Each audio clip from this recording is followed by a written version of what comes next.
Meditemos hoy en este tema titulado Dios busca personas que renuncien a lo que son. Y para tal fin, comenzamos por buscar la primera carta de Pedro en el capítulo 1. En efecto, Dios busca personas que renuncien a lo que son, y eso inicia desde el momento en que uno recibe a Cristo. Como entendemos, hace lógico que nosotros renunciemos a nuestra condición pecaminosa, a ser personas demasiado obedientes a lo que dice el mundo, que hemos escuchado demasiado lo que dice el diablo, el mundo, la carne, y que le hemos obedecido. Por supuesto, es obvio, porque si ciertamente para recibir al Señor tenemos que declarar que Él es el que manda, el Señor, el que determina nuestros pasos, y si hemos llegado porque nos hemos arrepentido de nuestra forma de ser, es obviamente que el arrepentimiento va de la mano de la renuncia. Quien dice que se arrepiente de su vieja vida, pero no renuncia a ella, no se ha arrepentido. Está diciendo, pero no está sustentando.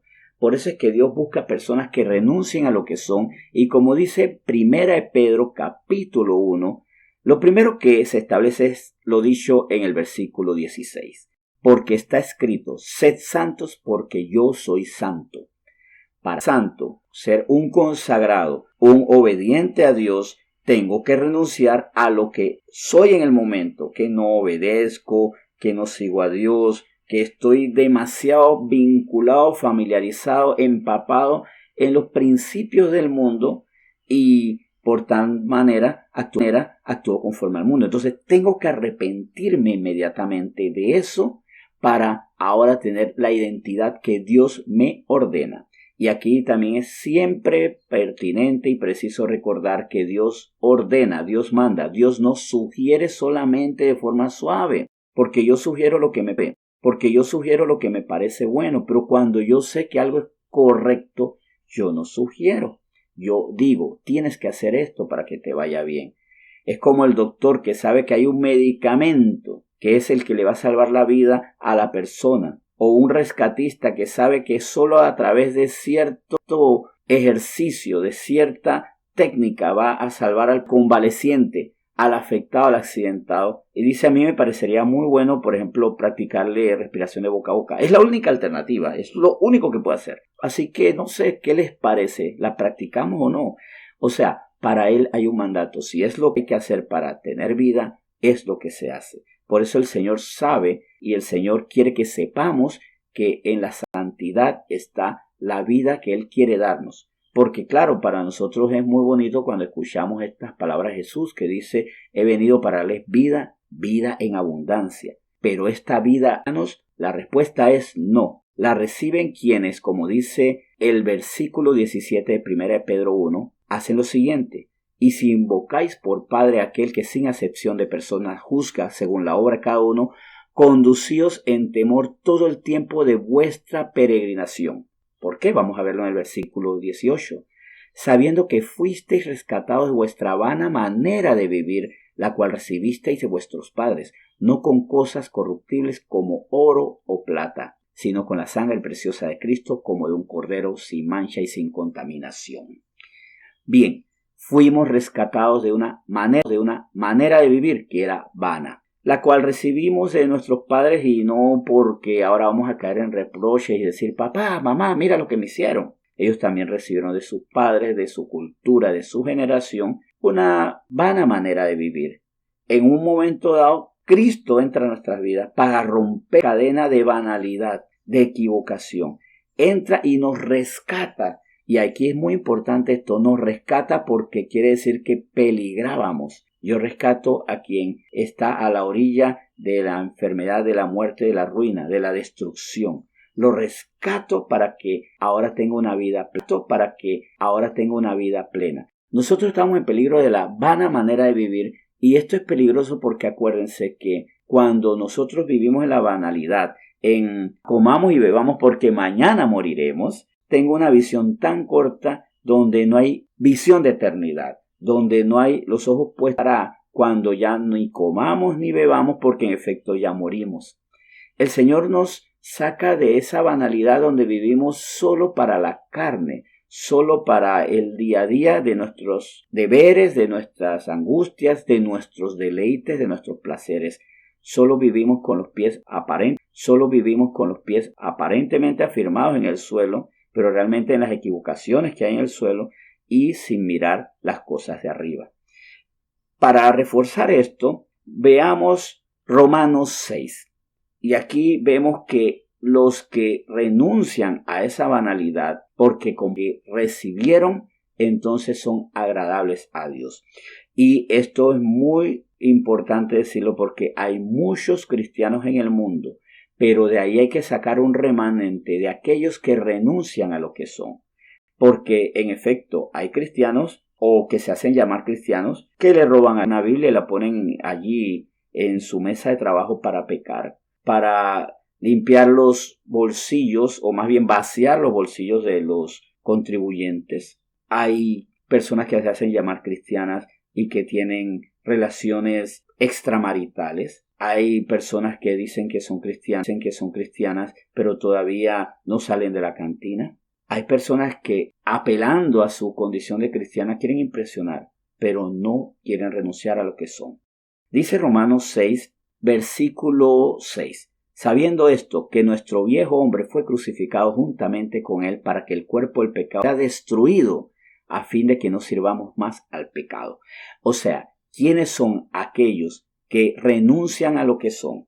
Son aquellos que dicen, renuncio a pecar, renuncio a actuar así. Ya no le podemos servir al pecado, porque nosotros también nos equivocamos cuando decimos, el pecado me sirve a mí.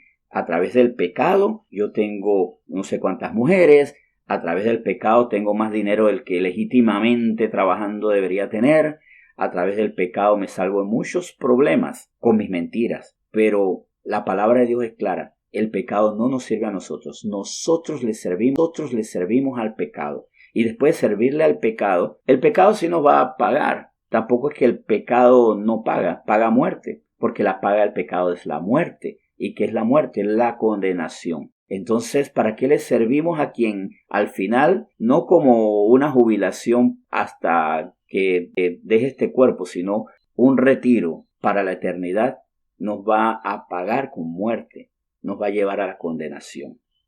Hay un versículo que se aplica a nuestra certeza de vida eterna y está en Filipenses 1, sí.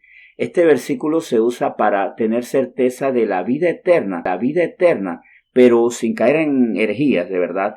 También considero que nos debe animar a morir a nuestra vieja naturaleza para así disfrutar la riqueza de la vida espiritual. Ese es Filipenses 1:21, famosísimo, y que nos debe alentar con propiedad a no tener miedo a la muerte, pero también a no temer a morir a nuestra vieja naturaleza. Filipenses 1:21 dice, porque para mí el vivir es Cristo y el morir es ganancia. Este versículo personalmente me ayudó mucho a perder el miedo a la muerte, ese pánico que yo le tenía a la muerte física, y que el Señor me mostró que era un error porque con Él estaba más que bien, con Él ya era libre para siempre, pero también me debe animar a morir aquí a mi vieja naturaleza, porque para mí el vivir es Cristo, obedecer a Cristo, vivir conforme a Cristo. Heredé de mis padres, heredé de mi cultura, de mi nación, de mi pueblito, de mi generación, de la sociedad. Es ganancia al morir a esa naturaleza. Dios se agrada en los que mueren a su vieja naturaleza. Y muchas veces nosotros queremos agradar a Dios con cánticos, con que nos vean la Biblia bajo el brazo, con tener un Dios bendiga en nuestros labios todo el tiempo. Y no es que el cántico, la Biblia bajo el brazo o el Dios bendiga en nuestros labios esté mal, pero es nada si no morimos a nuestra vieja naturaleza.